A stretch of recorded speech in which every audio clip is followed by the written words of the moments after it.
I'd like to welcome you to our meeting tonight, our May 3rd, 2018 board meeting. And I would call this meeting to order. Tonight, the presentation of colors is by Owen High School. And the students at Owen High School are instructed by Colonel Richard McConaughey, U.S. Army retired. Please rise. Forward, march.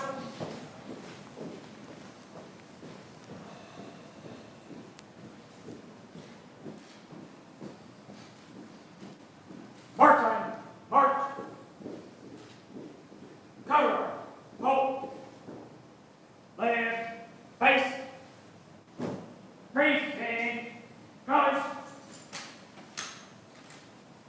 I pledge allegiance to the flag of the United States of America and to the republic for which it stands, one nation, under God, indivisible, with liberty and justice for all. Order, colors. Right, face. Left step forward, march.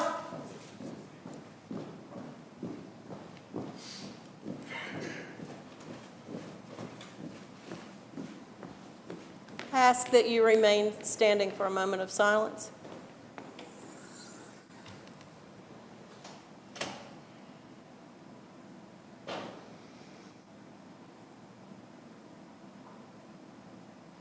Thank you. You may be seated. Okay. When I do this approval of the agenda, it's with the date. Do I have to say that? Yeah, I would say approve the agenda for tonight's meeting, which includes an addendum to the personnel. Okay. I'd ask for a motion to approve the agenda, which includes an addendum to the personnel report. Do I have a motion to approve? Madam Chair, I move that we approve the agenda. Thank you. Do I have a second? Second. All those in favor? Aye. Any opposed? Thank you, Dr. Baldwin. We'll listen to your superintendent's comments. I want to recognize the efforts of our district leadership team in preparing the very excellent presentation. I think the board would agree of 3 very important support resource documents for Buncombe County Schools. The capital outlay budget, which if we put a dollar figure on that proposed budget coming to you, board, it's $12.6 million. The enrollment and facility needs report, Mr. Fearley and Ms. Buckner put a lot of time and effort in that, and there's so much detail. In fact, we've encouraged our principals to dig into that. We think there's a lot of good resource information for each of the schools. And then, of course, the local operating expense budget, and that's currently at $68 million.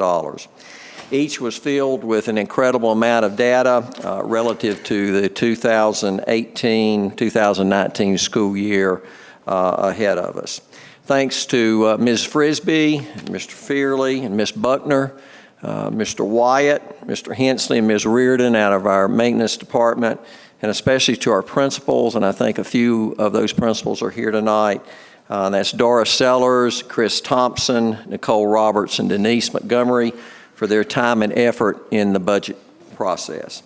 Mr. Pace, I saw Mr. Pace here earlier, our Director of Technology. I think your participation was very much appreciated, and I think you would agree that the top 2 themes throughout our capital outlay budget were instructional technology and school security, and I think we're going to hear a little bit more about that later on in the agenda. Over the past week, we have experienced an annual TOP event, hosted 2 VIP guests from state leadership, and celebrated a high school team of students receiving a tremendous national honor. 104 of our highest achieving seniors were recognized at the Top Scholar Banquet, and that was held at the Downtown Renaissance. Former Owen High School graduate Matt Lutz, I think Owen, he graduated, I think, in '97. He provided our scholars very relevant and influential words of wisdom for their life pursuits ahead. And what a wonderful role model Matt is, a BCS graduate. He had a successful acting career in New York. and he is a current theater director for the Black Mountain Center for the Arts. Governor Roy Cooper visited T.C. Robertson High School and presented his comprehensive safe school proposal, and it touted the importance of school nurses, of counselors, of school resource officers, and enhancements to facilities relative to safety and security. We certainly applaud his proposal and especially his reference to mental health support. 3 days later, we welcomed State Superintendent Mark Johnson. He was here at Nesbitt Discovery Academy on a tour, and then a follow-up discussion with quite a few of us. We certainly believe his vision for innovation and personalized learning, that was quite evident in the classrooms that he observed, and the instructional technology and the STEM education that we apply within all of our classrooms. And we definitely appreciated his visit as well.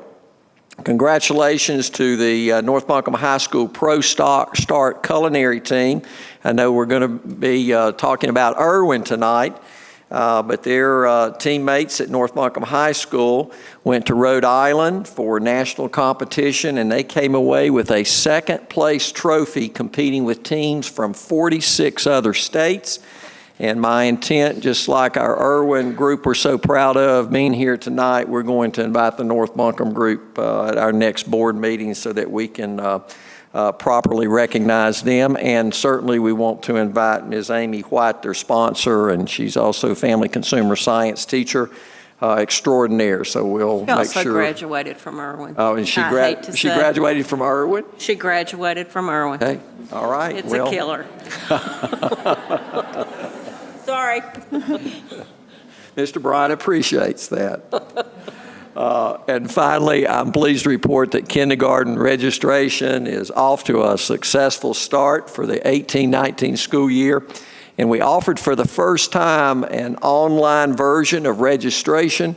And that so far has just really been a hit. We've had over 1,000 users of that option. So that really does streamline and make that process so much more efficient. And we're looking at very positive numbers for kindergarten next year. And that concludes my comments. Thank you. Next on the agenda is good news. Ms. Harris. Good evening, Dr. Baldwin, Madam Chair, members of the board. Hi, everyone. We have a couple of items of good news to talk about this evening, including a special surprise good news item. So if David Ball could come forward, he is our district athletic specialist.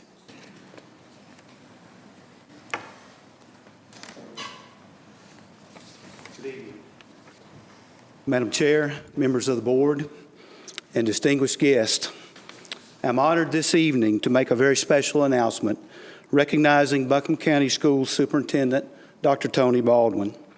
Today in Chapel Hill, at the annual meeting of the North Carolina High School Athletic Association, Dr. Baldwin received the 2018 NCHSAA Bob McRae Superintendent of the Year Award.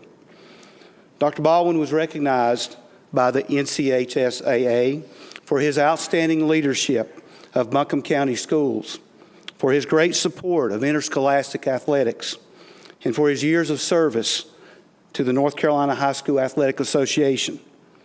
From his early implementation of a professional development and certification program for our Buncombe County coaches, to his continued support of athletic improvements across Buncombe County schools, to his service on the board of directors of the High School Athletic Association, Dr. Baldwin has established a great legacy across the region and across the state. This outstanding legacy has led him to be named the recipient of this year's North Carolina High School Athletic Association Superintendent of the Year. Madam Chair, members of the board, and distinguished guests, I present to you the 2018 High School Athletic Association Superintendent of the Year, Dr. Tony Baldwin.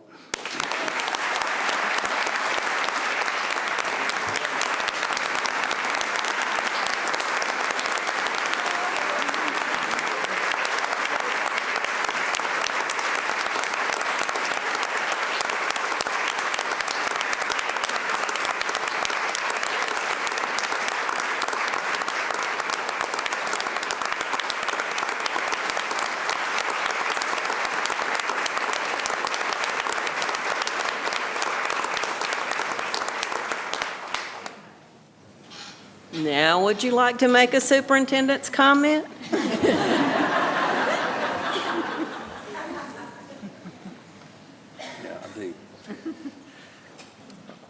I tell you what's an honor is that the individual that was standing up there just was inducted in the North Carolina Athletic Director Hall of Fame. That's David Ball. So it means a lot, David, for you to be.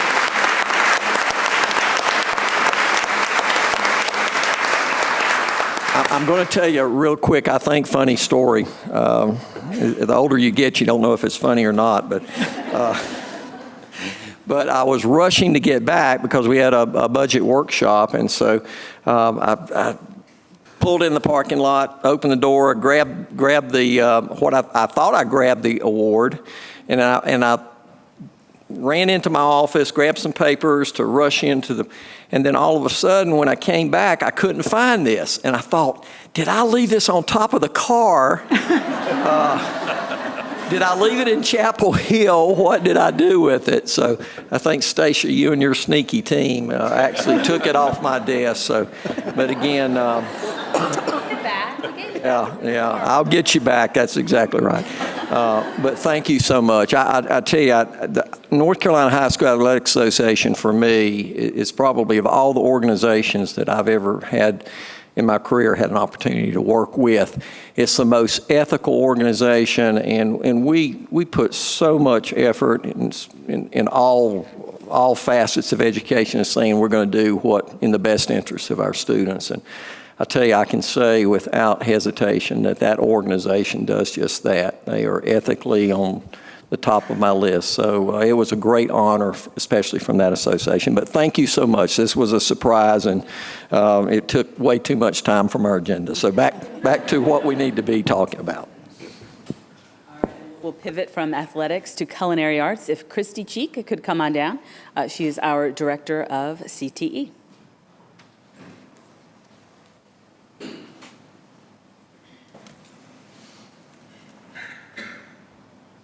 So, don't you love it when people come together for the benefit of students to rock the house down and put something good on the table to eat? See, we all love those things.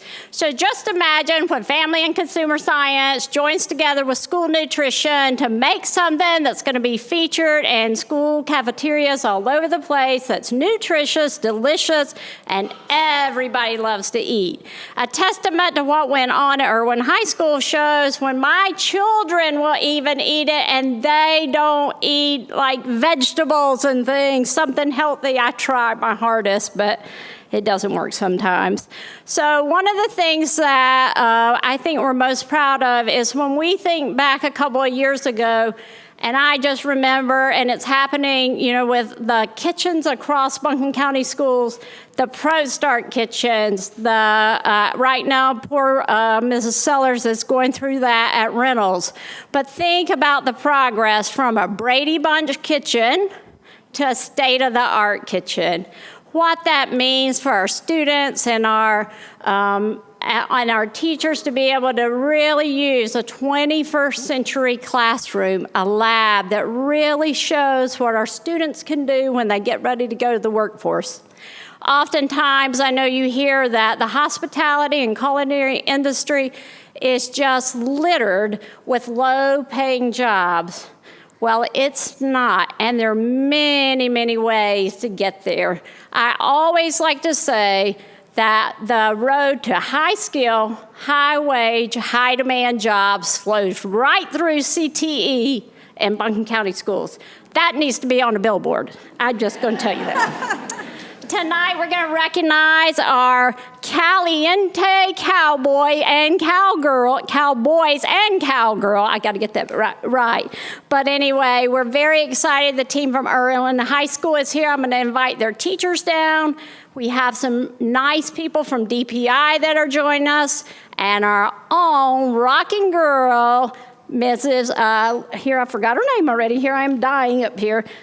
Lisa, that I travel with, I introduced her to barbecue Payne. I want her to know that. She had never eaten Stamey's barbecue. I had to introduce her to that. And all my friends from right up there, come on down, because now it's your time to celebrate what these amazing students have done from Irwin High School.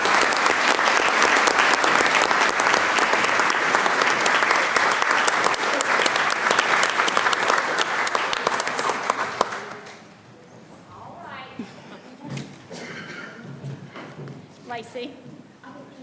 Tracy? You can. Tracy, introduce yourself. Okay. Sorry. Oops, hold on just one second. Do you want to say anything while I'm pulling this up? I can. Okay. It is absolutely wonderful to be here and to be a part of an amazing team. I do want to thank Tracy Bates and Sarah Hinton from North Carolina Department of Public Instruction for their hard work and effort in supporting our success, and also North Carolina Department of Agriculture and the USDA for supporting this total initiative. So a big shout out nationwide. And it's just wonderful to work in an organization that supports our students. And these folks rocked. I'm like stalking them now. I want to be on their fan page. I want their autographs. So just congratulations to this team and the hard work of everybody involved.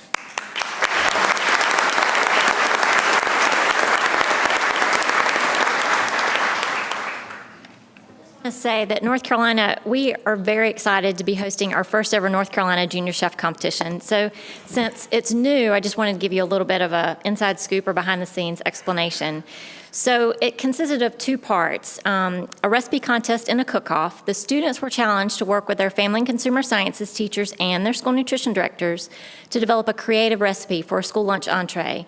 It had to meet our National School Lunch Program requirements. It also had to include at least 2 North Carolina grown ingredients, 1 USDA foods item.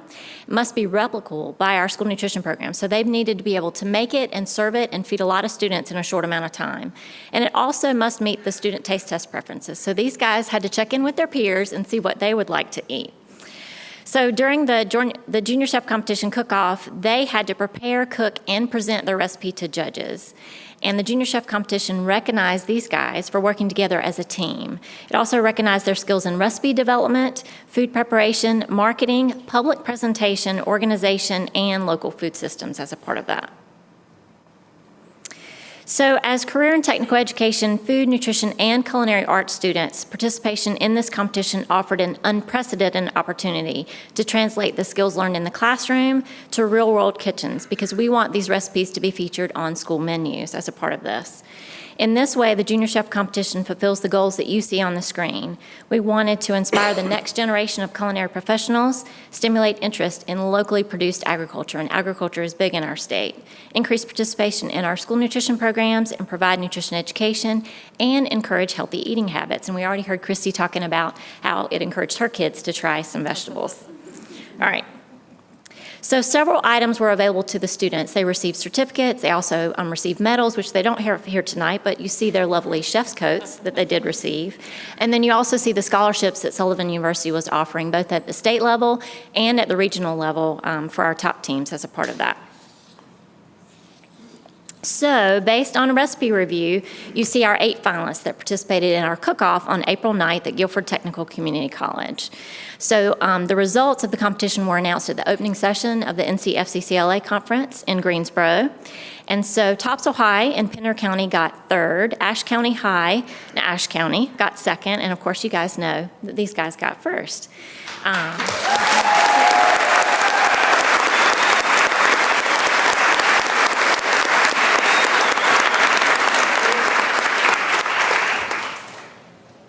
Show you the lovely trophy that they got. Don't you want one of those? Oh, goodness. It's lighter than it looks. All right. So we wanted to show you a few pictures. Don't they look ready to take first home?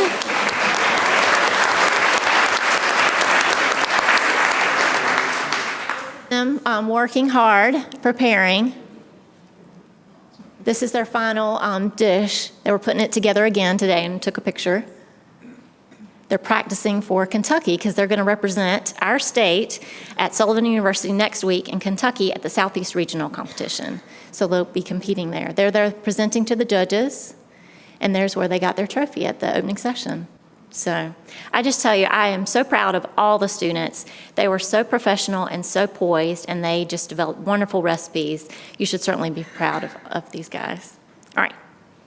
So I just wanted to tell you a couple little things. We really wanted to thank our recipe review committee as well as our planning committee. You see the judges there on the screen. We wanted to thank all of our students. They just did a phenomenal job. Also, all of our FACS teachers and our FCCL advisors. Without them, this could not have happened. Our principals, our CTE directors, our school nutrition directors and administrators, the families for their love and support and letting the students come be with us. Superintendent, Board of Education, thank you so much for letting these guys come and be with us for the cook-off. Guilford Tech for hosting us with our first ever, maybe not stressful competition. Hopefully they'll have us back, but they were a wonderful host, and then everybody that just worked together to make this happen. And you see all of our partners are on the screen. We work with the Department of Agriculture, also the Farm to School Coalition of North Carolina FCCLA, and then we got a grant from Blue Cross and Blue Shield of North Carolina, Les Dames de Escoffier, the North Carolina chapter, and then also the School Nutrition Association of North Carolina. So thank you all so much.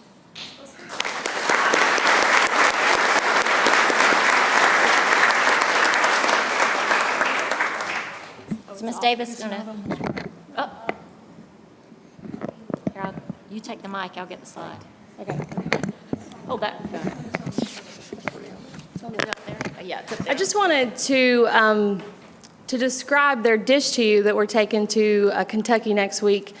Our dish is called the Asheville Hot Chicken and Farmer's Market Salad, and we're serving it now with a cool Carolina strawberry smoothie.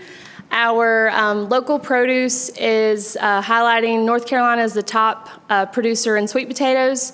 So we've got chilled sweet potatoes on the side of the salad, all of the lettuce, purple cabbage, heirloom tomatoes, are locally grown, and our USDA commodity is Greek yogurt and whole wheat flour. So we've made a dish that is about 350 calories, less than 10 grams of fat, and less than 500 milligrams of sodium.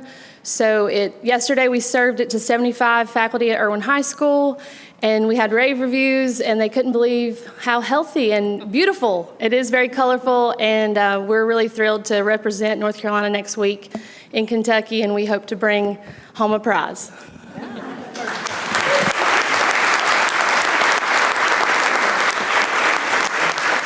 And we should also say real quick, not only are they going to Kentucky to represent our state, but our second and first place team are going to be representing us at the Thrive and See event that Blue Shield is doing in Raleigh at City Market. So these guys are going to be talking about their dish with lots of celebrity chefs. They're going to get to meet them. So they're our celebrities. So please, if you see them, go up and to them and thank them and tell them what a great job they did, because we're very proud of them. Okay, can we get a picture of all of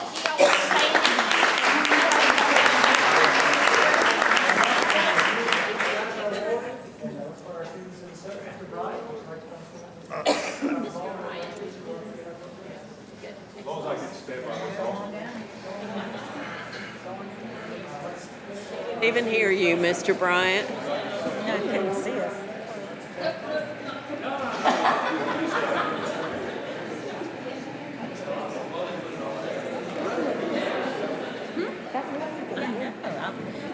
Are they serving it? Are they serving it in the schools? Is that what they said?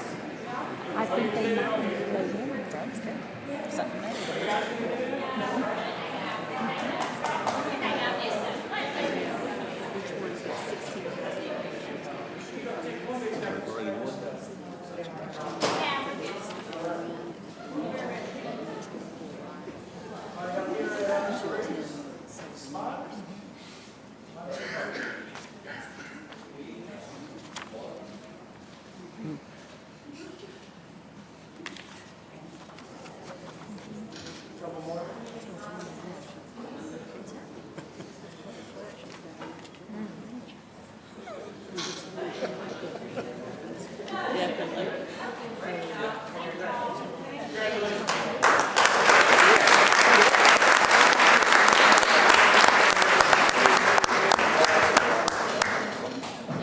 better pay attention to what's next.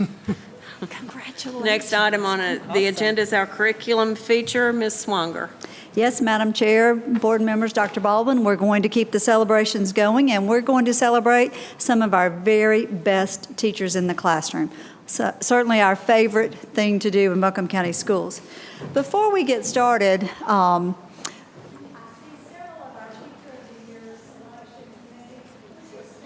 and let us thank you for all the work that you've done to support and select.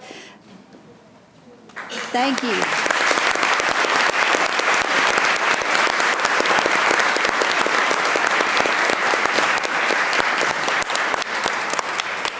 This is a massive voluntold opportunity that they undergo each and every year.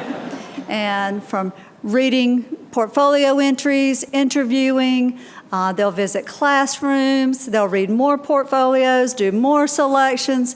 So we do thank them for their expertise. Now for the good stuff. We are going to call you and your school, and then we would like for you to have a picture of the district grouping together. So just follow the lead of these photographers and we'll get started. And Ms. Churchill, we're starting with Robertson because you were last week at Top Scholars. Wow, y'all really threw me off. Did the T.C. Robertson representative on the school board complain? No, ma'am. No. But I thought she might. This is a prevention. And let me introduce to you, or reintroduce to you, this is Beth Love from A.C. Reynolds High School. She is our 2018 Teacher of the Year. So thank you for all you've done this year.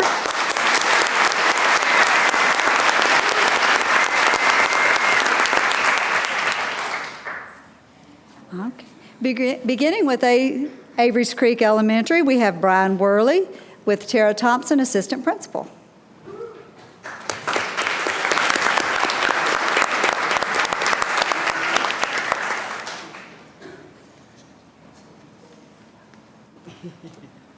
From Kuntz Intermediate School, Julie Wimbush with Reggie Bright, Principal.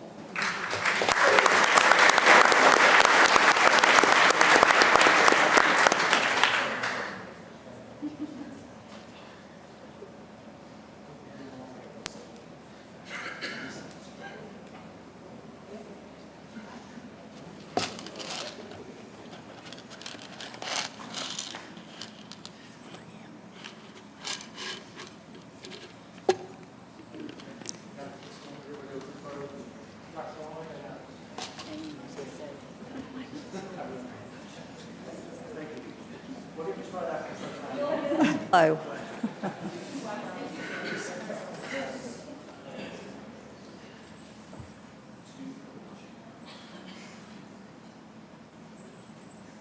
From Glen Arden Elementary, Kirsten Cooper and Principal Spay couldn't be with us this evening. Congratulations.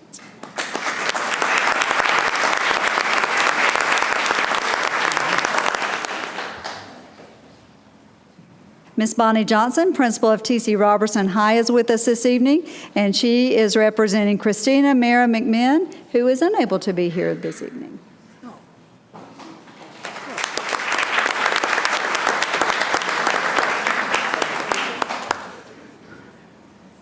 Valley Springs Middle School, Katrina Wilson Fox with Principal Eddie Birchfield.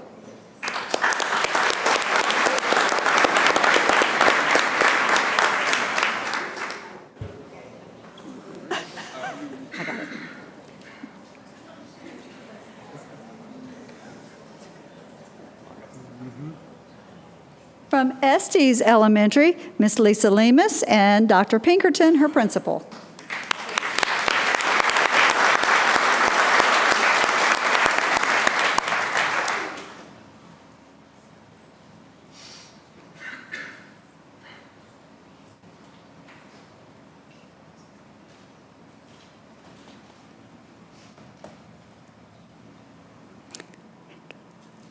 Congratulations to all of the Robertson District Teachers of the Year.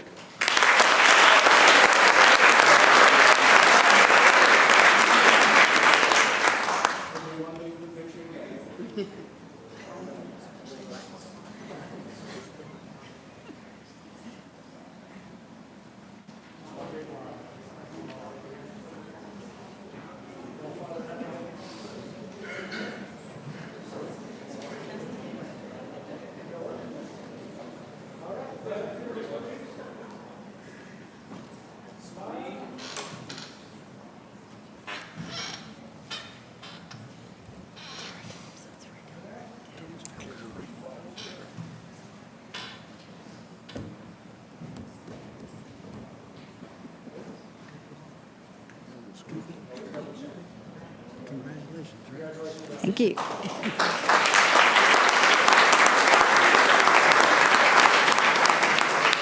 Next, we have the Reynolds District. Board Member Cindy McMahon, come forward, please. From AC Reynolds High School, Robert Reed Goodson with Principal Doris Sellers.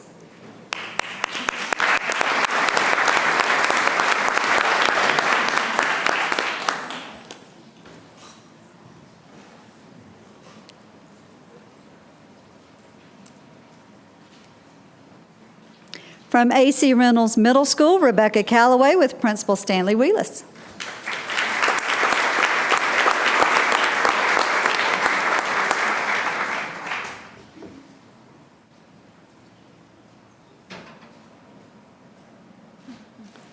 From Cane Creek Middle School, Cliff Dodson with Assistant Principal Ben Alexander.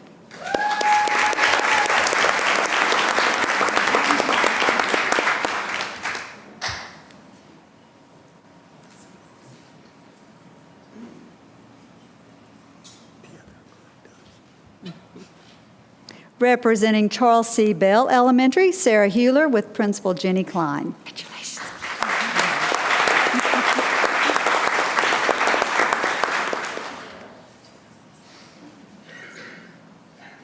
She's not here. Okay. Fairview Elementary's Teresa Gaddy could not be with us this evening. She had a family situation, and Dr. Jackson is at an art night at the school. So Hall Creek Elementary, Sarah Canby, welcome.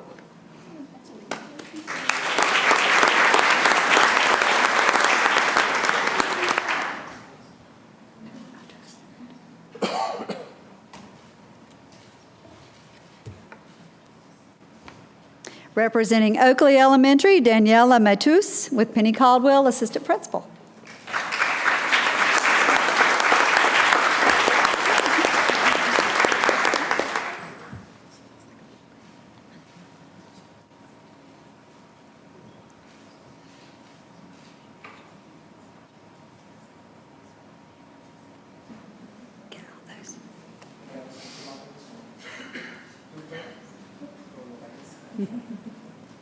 Doris Hillers has done this so many times, she knows exactly what to do.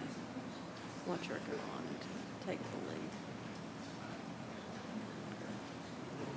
Doris Hillers, you've done this so many times, you know what to do. You just get up and start scurrying around.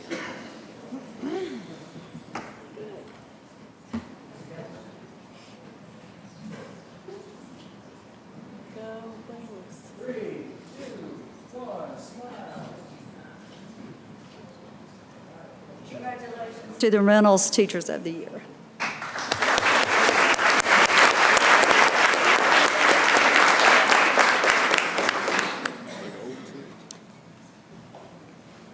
Ms. Peggy Buchanan will join us for the Owen District recognitions. Black Mountain Elementary, Carolyn Clark with Nicole Roberts.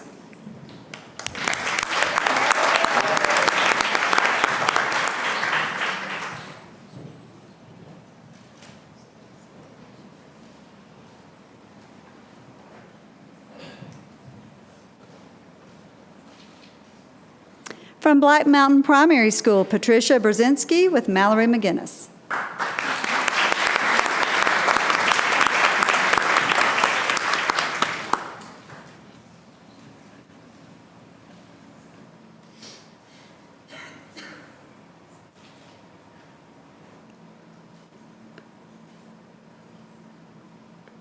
From Charles D. Owen High School, Brittany Clubb with Meg Turner.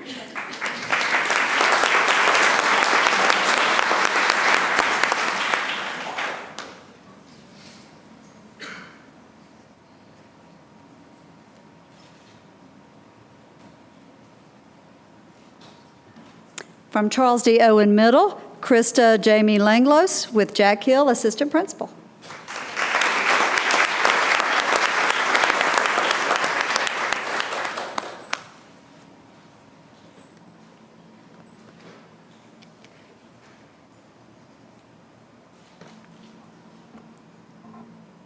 From W.D. Williams Elementary, Crystal Collins with Kirsten Frisbee.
announcements to the Owens.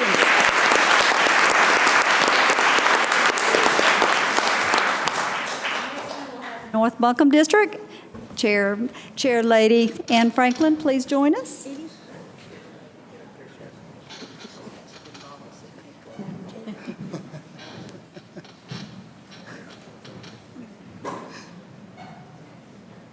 From Barnardsville Elementary, Kylie Peak with Principal Jason Miller.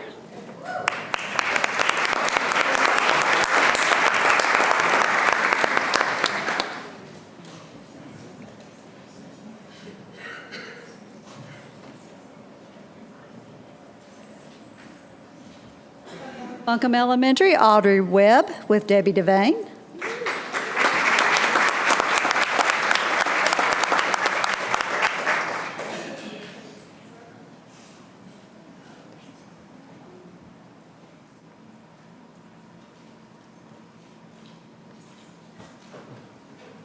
From North Buncombe Middle School, Tammy Fulford with Heather Razor, AP.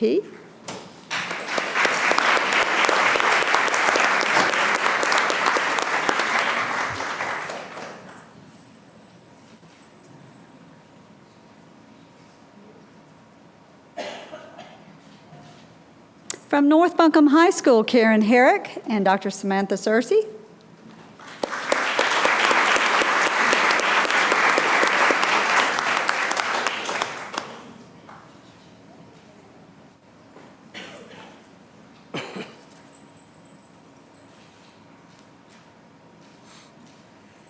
Representing North Windy Ridge Intermediate, Ashley Willis with Michael Benigno, Assistant Principal.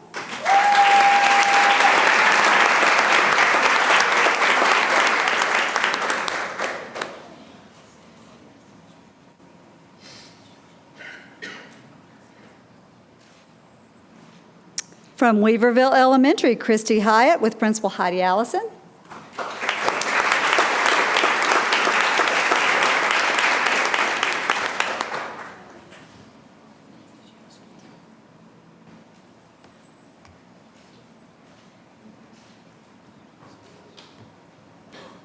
From Weaverville Primary School, Carrie Hollifield with Steve Chandler, Principal.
Congratulations, North Buncombe.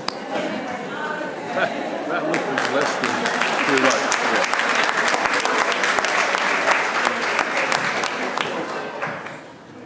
One district, Representative Pat Bryant will join Dr. Baldwin. From Clyde A. Irwin High School, Katie Grogan Rice with Anna Austin, Assistant Principal.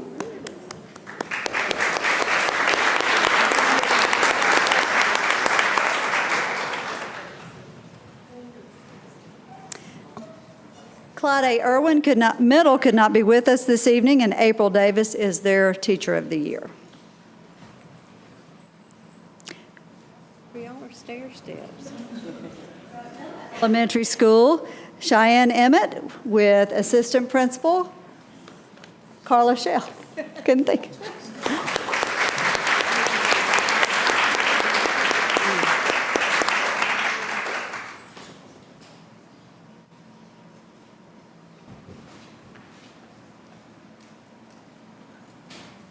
From J.P. Eblin Intermediate, Rebecca Laughinghouse with Principal Chip Cody.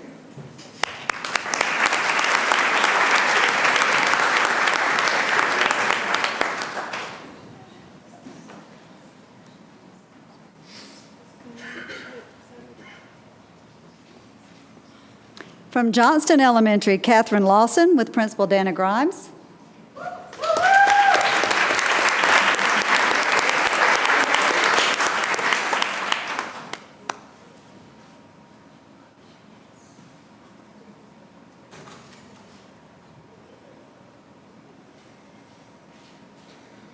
From Lester Elementary, Lissa Peterson with Penny Caldwell, Assistant Principal.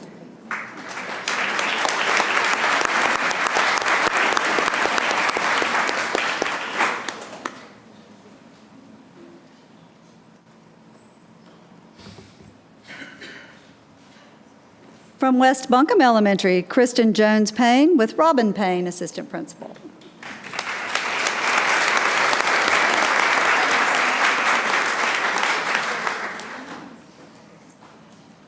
That's correct.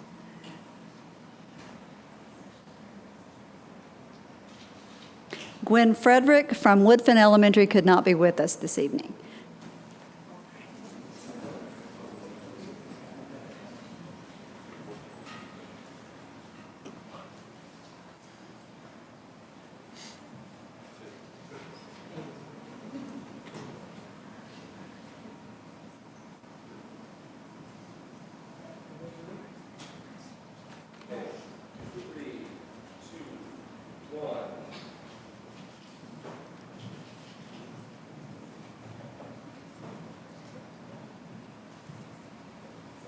Congratulations, Irwin winners.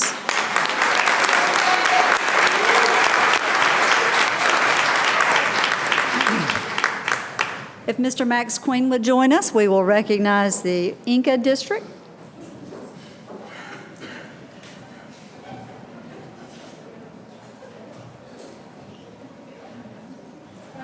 Elementary, Karen Strickland with Carla Shipman, Assistant Principal.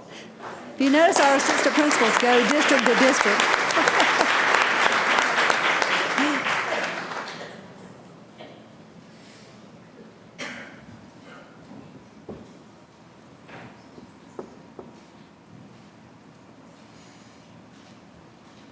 From Inca Intermediate School, Clay Stroop with Assistant Principal Dana Haney.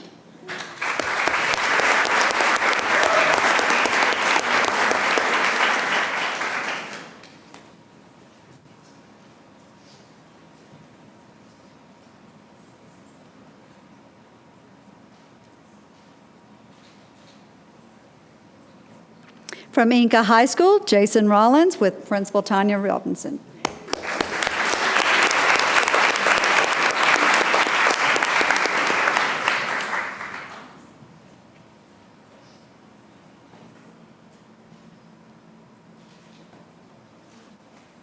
Representing Inca Middle School, Ariel James with Principal Leland Blankenship.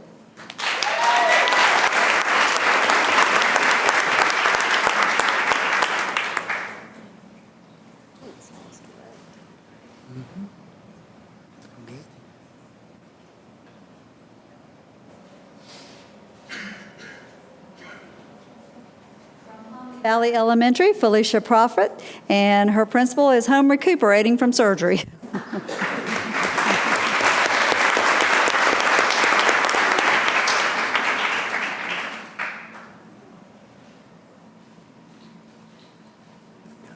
Representing Pisgah Elementary, Joseph Barrett Halpin and Principal Jean Ann Yates.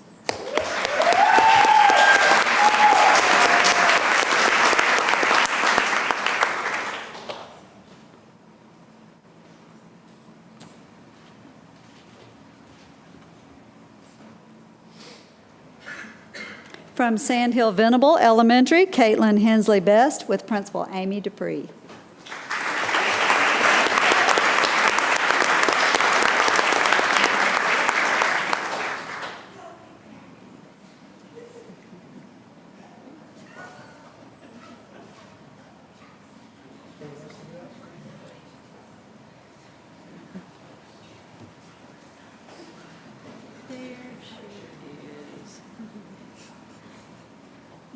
All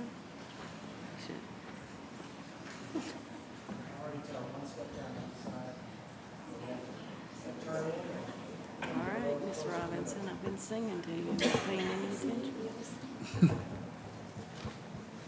There she is, Miss America. That's the whole purpose of this. There she is, our ideal.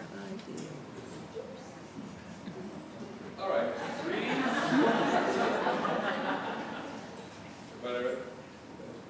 3, 2, 1.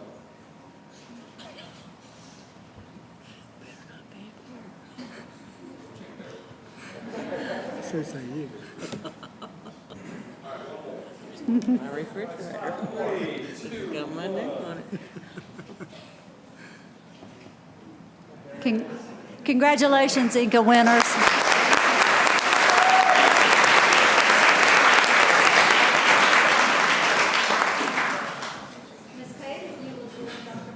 We have one more district remaining.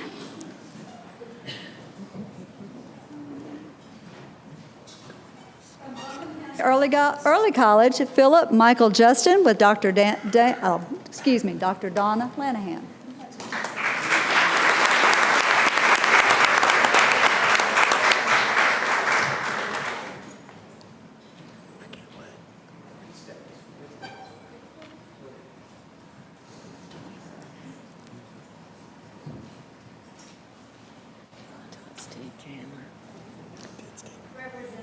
Discovery Academy, Paul Irvin with Principal Nathan Allison.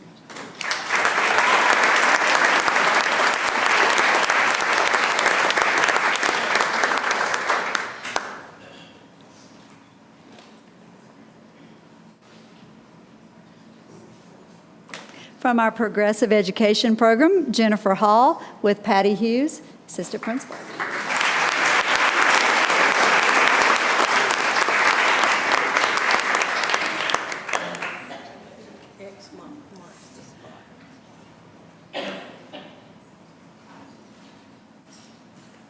And Community High School, Carl Cunningham could not be with us this evening.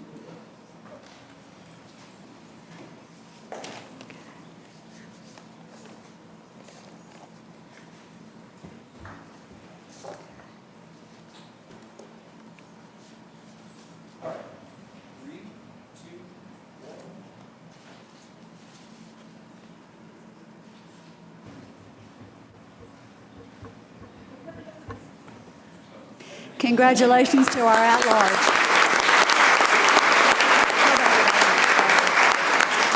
Dr. Baldwin, if you would stay, we've got one more surprise. This is really good. You can make it. Now that we know who all the Teachers of the Years are for all of our schools, we have district finalists to announce this evening. So, do you want to know who's in the envelope? Okay. Beth, hand us an envelope and we will call, and you have been selected to be the district finalist to further compete for the Buncombe County Teacher of the Year. Okay.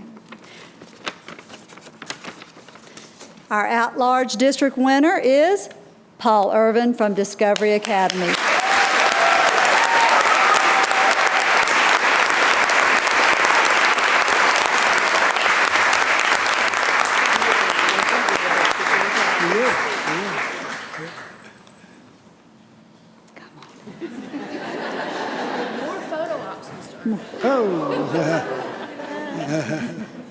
Representing the Inca District, Mr. Joseph Halpin from Pisgah. Come on down.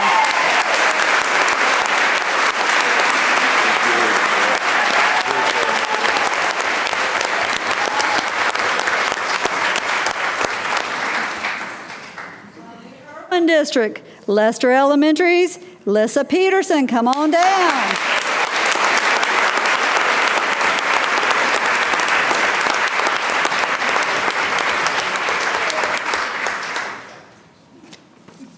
Representing the Reynolds District, Sarah Canby from Hall Creek Elementary. Come on down.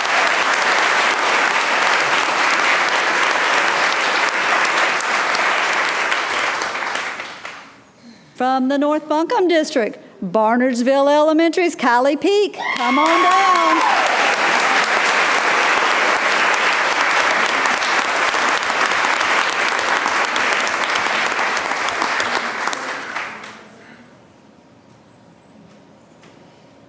From the Owen District, Krista Langlos from Owen Middle School. Come on down.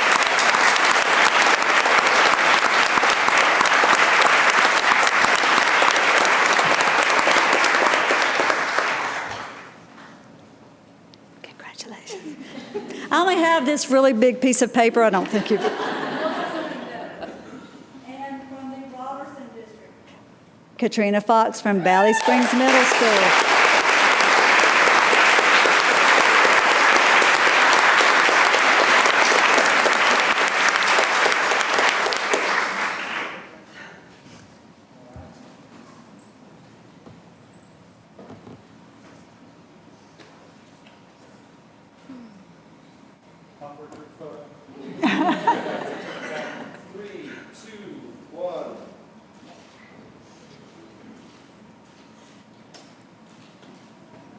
Congratulations to our district finalists.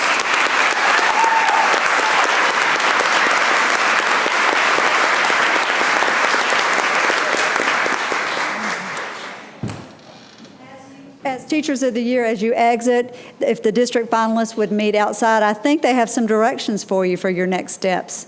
Congratulations to everyone, and thank you for being here this evening.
Over here. Yeah.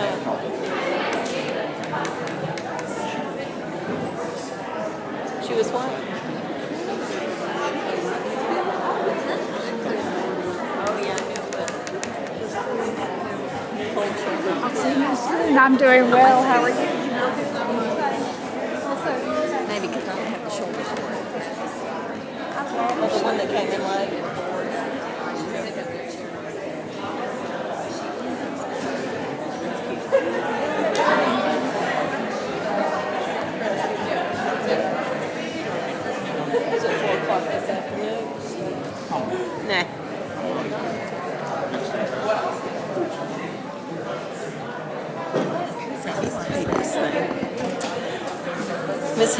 Miss Harris. Miss Harris. Hello. Do we have public comment? Thank you. Okay, we're ready to go on to the, that's all right. I was talking to you and you weren't listening, which is fine. Now it's time for the action part of the agenda, and the first item on the agenda is a budget amendment number 7. Are there board members that have questions? Hearing none, I would entertain a motion to approve. So moved. A second? I'll second. All those in favor? Aye. Any opposed? Second, the next item, approval for funding request for current expense and capital appropriation for submission for 2018-19. and the preliminary budget to the county commissioners. Are there questions from the board? We asked our questions all afternoon long, didn't we? I was going to say that after we finished. We have met all day long about this, all day long, let me just say that. And we have asked questions of our staff people until their eyes are running around in their head. I hope we don't have any more because they effectively answered our questions. Could I get a motion to approve? So moved. Yeah, don't sit there bored. Come on. Could I get a second? I'll second. Thank you. All those in favor? Aye. Aye. Any opposed? North Buncombe Middle School roof replacement project, authorization to award a contract. Are there questions for Mr. Fearley? Hearing none, I'd entertain a motion to approve. So moved. Thank you. Could I get a second? I'll second. Thank you. All those in favor? Aye. Any opposed? North Buncombe Middle School driveway and site improvement project, authorization to award a contract. Are there questions? Hearing none, I'd entertain a motion to approve. So moved. And could I get a second? Second. Thank you. All those in favor? Aye. Aye. Any opposed? North Buncombe is going to be very happy when that happens. Clyde A. Irwin High School, use of capital outlay, athletic allotment. Questions for Mr. Fearley? I did have a question about that one. Okay. Here comes Mr. Fearley.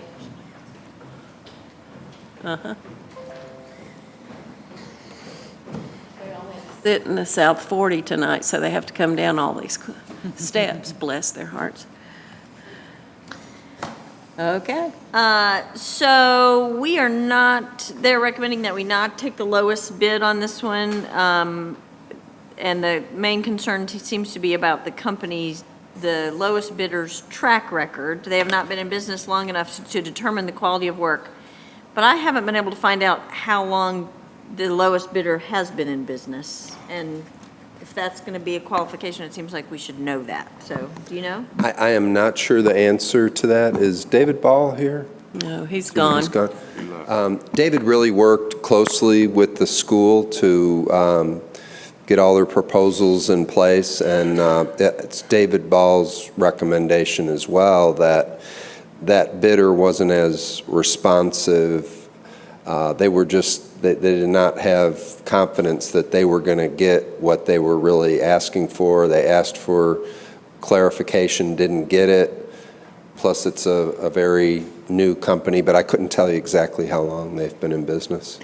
Yeah, and I understand from Mr. Ball that they made numerous attempts to get more information and that it was extremely difficult, as Mr. Fairley said, to get any type of clarification from them. Okay, that's helpful. I think, in general, if we're going to vote based on how long somebody's been in business, it would be good to know how long they have been in business. But that makes sense, the lack of responsiveness. Thanks.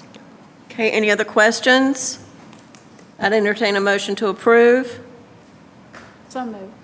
Could I get a second? Second. All those in favor? Aye. Any opposed? Authorization to issue a request for qualifications for school safety and strategic plan. Questions from the board? Madam Chair, just clarification, because we talked about this at length, and maybe from Mr. Campbell of what we want to do to make sure that we include the people that we talked about this afternoon in the work session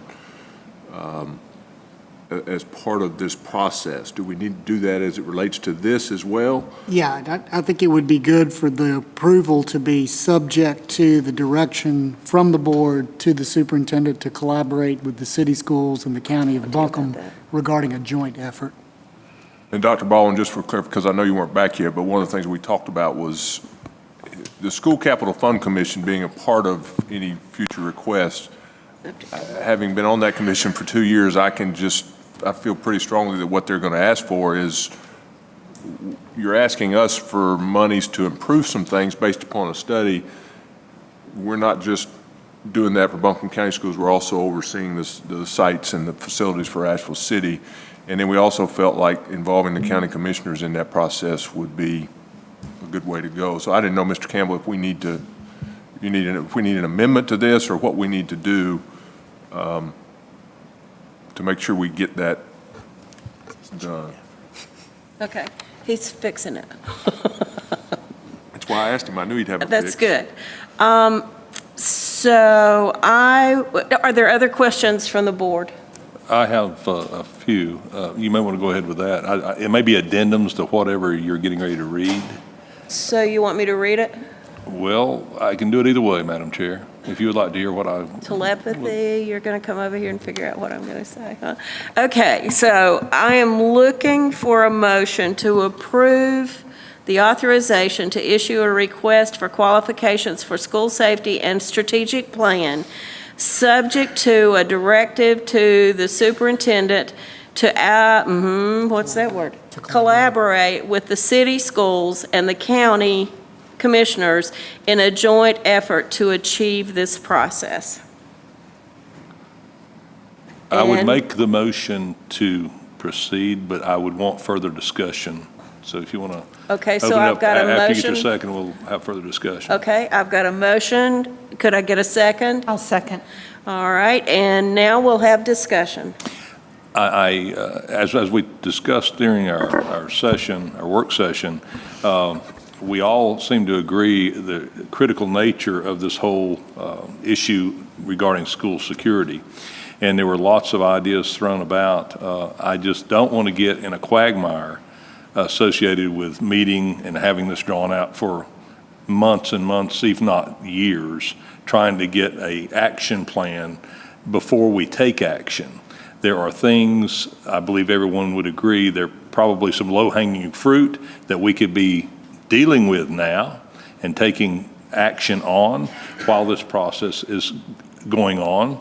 I think in consideration of whom we choose, I'm very concerned that we get somebody who is experienced there and also somebody that will truly give an honest evaluation of our schools, not boilerplate, not go to some FEMA report and say this is what you need to do.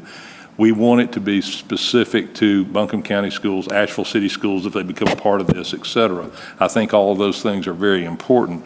I think we need to make sure that in that process, the deliverables are very well itemized and measurable.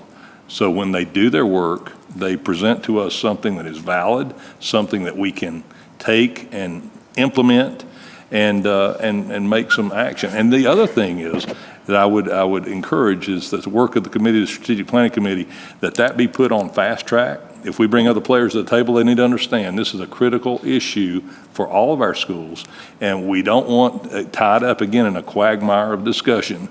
We want to get moving on this so we can go ahead and take some real meaningful action for our schools and to protect our students.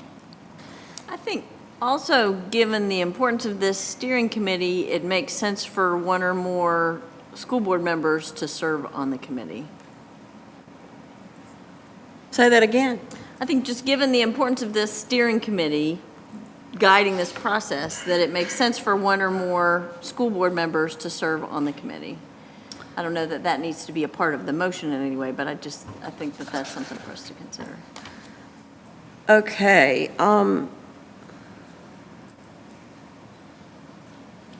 So I'm getting a little text here from that we need to make sure that we say that it is the authorization for school security, not safety. Did we say safety? Yes. Okay, so that's probably my editorial comment. Let's make sure that that in the minutes, Kim, that it says school security, please. All right, now how do we proceed with with what Max said? I think it's up to the board. The motion as stated on the table would give the superintendent the authorization to simply proceed. And the superintendent, after collaborating, could actually issue the request for qualifications and bring those back to the board. If the wish of the board is to have a little bit more information on who's collaborating, what the steering committee is going to look like, those issues, then it would be my recommendation to table the action for 1 month to give the superintendent time to talk to the city schools and the county and come back to you with something a little more definite. So your choices are to vote on the motion as stated, which would give the superintendent the authority to proceed, or you can table it and let him come back to you with something a little more definite in June. I don't think it's appropriate to table if we're going to do this. Again, I think timing is of the essence. I think we need to start moving on this. I think the items that I mentioned are really caveats to the whole process. And I think as we bring these people to the table, those issues that I just mentioned needed to be spelled out clearly to our peers at the city, to the county commissioners, stress the importance of moving forward on this. And then when we pull that strategic plan together, or planning committee rather, put a timeline on it. I mean, we expect results, and we don't expect results a year from now. Right. We expect action. And that's what the motion would do. With your comments, he would proceed. So Yes, sir. tabling it would just be if you wanted to have more input into the specifics of the steering committee.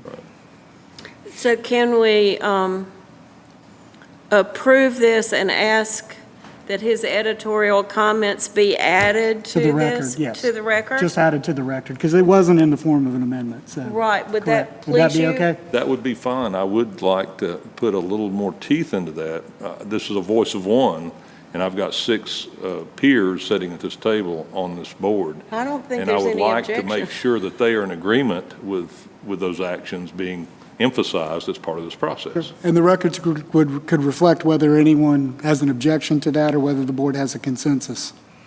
Hearing no objection, the record can state that was the consensus of the Very board. good. Thank you. Okay. All right, so I'm back to wanting, looking for a motion to approve. We already have a motion. Do I? I have a second, and now I've discussed. Anybody in favor? Well, are we still open for discussion? Yeah. Dr. Baldwin, I just want to make sure, because with the other things going on today, that what you're hearing now that you didn't hear this afternoon makes sense to you. Do you have any questions for us or anything that? No, I think the timing of this is good. I actually have a meeting in the very near future that's set up with Dr.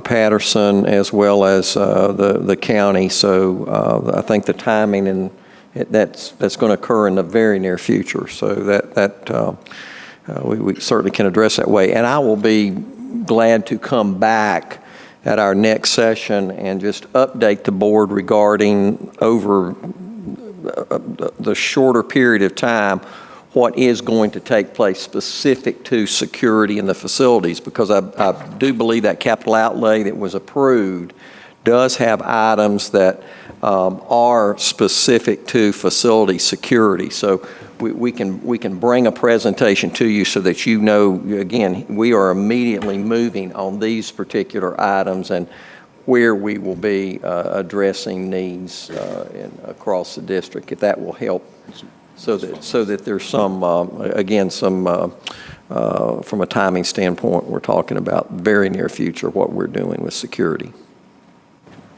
Okay. Any other questions from board members? I'll call for a vote. All those in favor? Aye. Any opposed? No. Okay.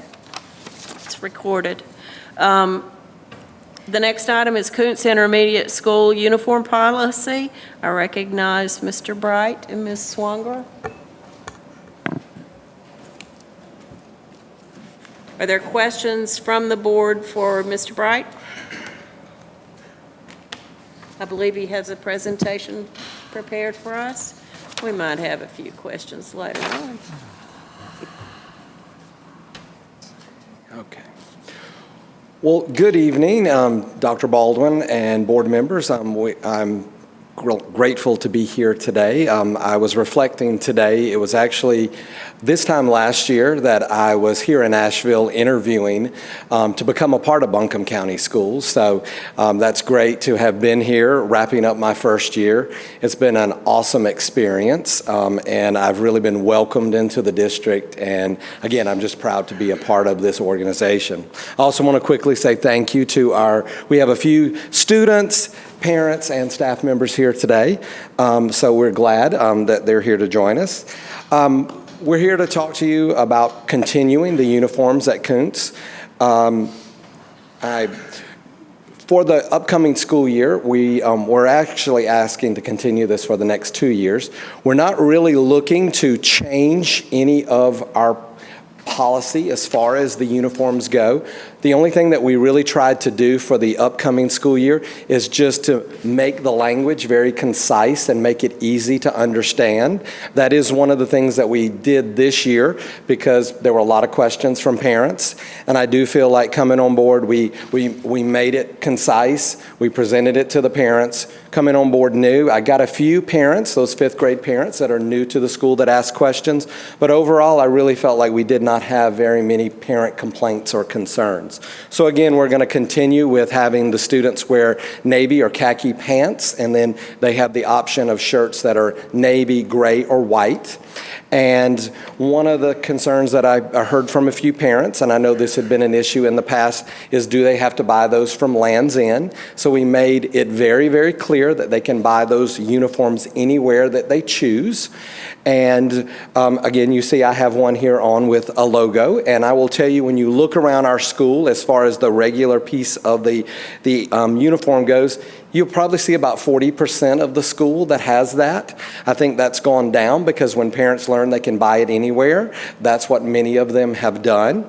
In a moment, I'm going to present to you our survey that we did of our stakeholders. And the one thing that I really heard for some of the parents is they would like the logo. So one of the things we're looking at doing, and we've got a couple companies working to give us that, is just to have an iron-on logo. So we have a couple companies, one that came back today and said they can actually do that for $2. We haven't seen the quality of it yet, but that's one of the things that we're going to provide so parents don't feel obligated to buy one of these that are more expensive.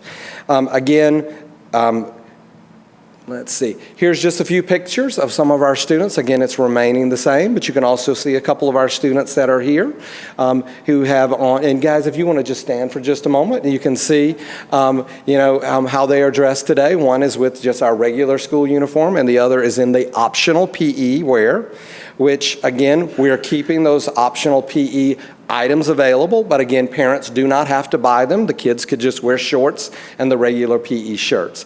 But I will tell you, if you see, let me scroll on to the next picture, you'll see we did offer the option of hot pink, and that's actually very, very popular with the girls and the boys, so that is a very popular item. I will tell you that one of the things that we are looking to do this next year is right now the school sells that optional PE wear, so we're looking to actually transfer that over to our PTO and get them to sell that, so that will take some of that off of the front office. And we do have our PTO president for next school year here, and that's one of the items that she is taking on for us if we get to continue. To look at our survey, last year there were about 321 parents that participated. We really wanted to improve on the number that we received this year, so we decided with the leader and me, one of our big initiatives, a part of that is to have student-led conferences. That's where students come in, meet with their parent and the teacher, but the student is in charge of the conference. So we decided that when parents come in for that, this would be a great time to complete that survey. So rather than that phone survey we did last year, we did that paper copy. So this year we got about 480. We also sent it home so that our parents who may have not been able to make it in for the conference could have that opportunity. And out of around 740 students, we got about 480. And just to quickly go through those questions, the first question was, do you support the Kuntz school-wide uniform policy? And the green and the blue are the positives there, and you can see that we had 50% who said they support, strongly agree. Then the other somewhat agree there is 20%, so that represents about 70% of the parents that participated in this that support our initiative. The next question was, I think having a school uniform policy has made clothes shopping more affordable. Again, you can see we had, again, over 50%, actually about 60-something% there that agreed with that. Then next we had, I am pleased with the choices of clothing options built into the Koontz intermediate uniform policy. Again, we had 41% strongly agree, 24% that somewhat agree, and you can see those that did not there. And again, I think that's how we would address that this year, is by offering that option of being able to have those logos that parents could just put on a uniform that they bought, whether it's Dillard's or Old Navy. Next question was, I think a school-wide uniform policy creates a more equal academic and social environment. And once again, you can see we had about 70% that agreed with that. Next question was, please indicate your greatest concern you may have. And you can see over 50% said they had no concerns. Again, just very positive with our parents' support there. Another question that we added this year was, would you recommend that other Buncombe County schools adopt a school-wide uniform policy? And again, we had around 60% that was in favor of that. Next, I just wanted to present our staff data here. And again, about 87% of our staff supports our policy. 75% believe that the policy is easy to implement. 98% of the faculty reported that they rarely had to deal with bullying related to clothing. And 89% of the faculty felt they rarely had uniform-related issues to disrupt the instructional time. Next, I wanted to also get our PTO to get some information. So they did a separate survey where they emailed all of the parents that were a part of the PTO. And again, you can see here with the questions they asked, I support the school uniform for students, and is it financially beneficial? And you can see that, again, we had 60% who supported it strongly, 11%, so again, that's a total of about 70% that were in favor of it. And then as far as the uniform policy being financially beneficial, again, you can see that was, I guess, around 66% there. So again, we had the majority of our parents in support of that. Next, I wanted to let Ms. Wimbish, who is our Teacher of the Year, just talk with you a moment to tell you from two different perspectives, from her as a teacher at Koontz, but also as a parent who has a student that wears a uniform and another at another school that does not have uniforms. Good evening. I do have a unique position of experiencing what uniforms are like in the classroom every day at Koontz Intermediate. As a teacher as well, as a mom, busily getting out the door in the mornings, I have a student at Koontz that wears a uniform and a student at an elementary school that does not require to wear a uniform. And I'd first like to comment just on the learning environment and the impact that I have seen with the school uniforms. We know that students these days experience distractions from everywhere. And as an educator with a large number of students in a classroom, it's my job to educate them the best way I can. And the more distractions that we can eliminate, and this would just be one of them, has been very effective. I just see that students, especially this age, are very concerned in what other students are wearing, what other students have, what logos, brand names. We hear it in the talk, but we don't experience it as much with the uniform. I definitely see that it levels the playing field and just removes one of those distractions that's beneficial for the students and for the teacher. On the parent side, a lot of people said, is it expensive? And absolutely not. I had wondered that myself going into it, but at the beginning of the year, there's multiple stores that, and you really see them in a lot of stores that provide the back to school sales. I loaded up on $5 polos, and we've replenished once throughout the year, as well as there's multiple families that as students outgrow, do you need this size khaki pants? Do you need this size khaki shorts? Or what size polos do you need? And I see a lot of that swapping. And when I look at what I've spent on the child to wear something different each day to school that's not required of uniform compared to the one that is wearing uniform, it's very different. We have spent much less on that. So it's been a very positive experience for our family. And we feel that daily, but also I feel it in the classroom. And I feel it in the school. There's definitely some expression. It doesn't just look all the same. Students are able to express themselves. but it does unify us more even as a student body and who we are at Kuntz Intermediate. Thank you. And I also wanted to say, we provided this chart that just kind of gives you some information on what costs are at different stores. I also wanted to let you know that last year there was some other data presented to you in regards to discipline, attendance. I chose not to present that because as the discussion was in this room last year, it's really hard to attribute that just to the uniforms because we have a lot of great things that grow on in our school. We have Leader in Me. We have a strong PBIS program. We're working with a global initiative. So again, it's hard to attribute that just to the uniforms. However, what you can measure is the perception of your stakeholders. And again, we have the support of our parents, of our staff members, and I think now after 3 years, our community sees this is who we are. And so again, I've gotten very few complaints. I really haven't heard from any board members or district members really with a lot of complaints. So we really would like to continue this. I'd also like to throw out to the board here that I do know there's some other schools very interested, so maybe that's something the board could entertain, is maybe coming up with a policy in case other schools want to join that. But I do think it's been a very, very positive experience, and again, I guess I would just open up to the board with any other questions that you may have for us here in regards to this, because again, we would love to continue. Questions, board? I have just one question. You mentioned that there's sort of informal swapping around and hand-me-downs that go on. Is there any way that the school formally supports that, or is there a closed closet for families who can't afford? Actually, we just had some remodeling done. Our office is pretty large, both at Eblin and at Kuntz, and that was in the works before I came on board to add an extra office. So it's in the front office. We've turned that into the uniform room, and we have lots of parents. I've been surprised since day one that will donate the clothes to us.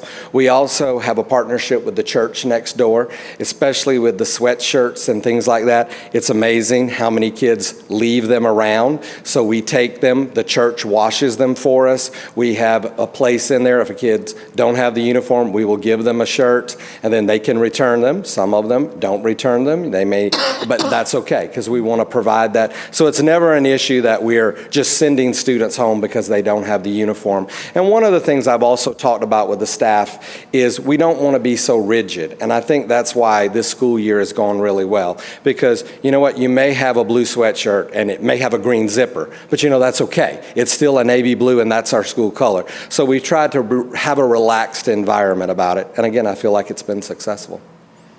Other questions? So I guess that would be one of my questions then. When a student is out of uniform, so to speak, what steps are you taking to address that? Do you address that during their academic time, or do you try to send notes home to the parents? Sure. Well, with that, I mean, again, we have that closed closet in the front office now where for most of the year it was down the hall in the PTO room. And my secretary, she's down there every morning for a certain window of time. And if there's someone that comes in, because we have legitimate reasons, you know, a student may have to have spent the night at grandma's house and there wasn't a uniform. So they'll come in, teachers will send those students there and we'll provide that opportunity. And then teachers do reach out to the parents. But overall, we really don't have like chronic offenders who just show up without their uniform. You may every so often have one, but again, it's been very limited this year. And again, we supply it and send them back to class. Great, so you don't find it to be more of a discipline issue or No, just not out at of all. rebellion Not that at they all. choose not to wear? Yeah. Okay.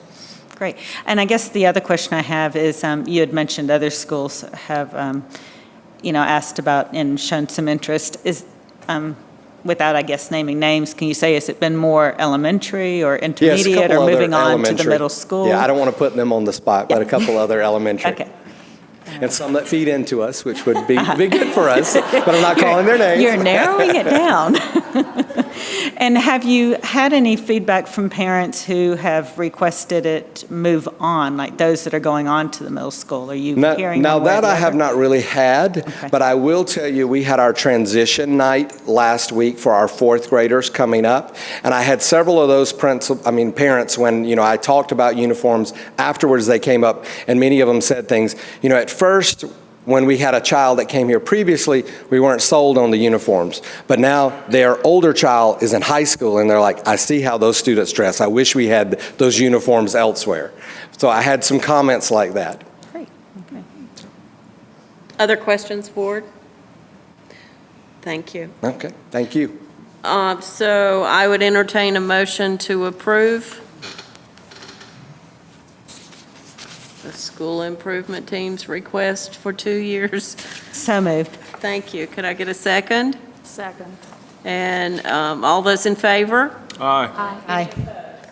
The consent agenda, we have the minutes from April 12, 2018, open session, the personnel report with the addendum, approval of board members' training credits.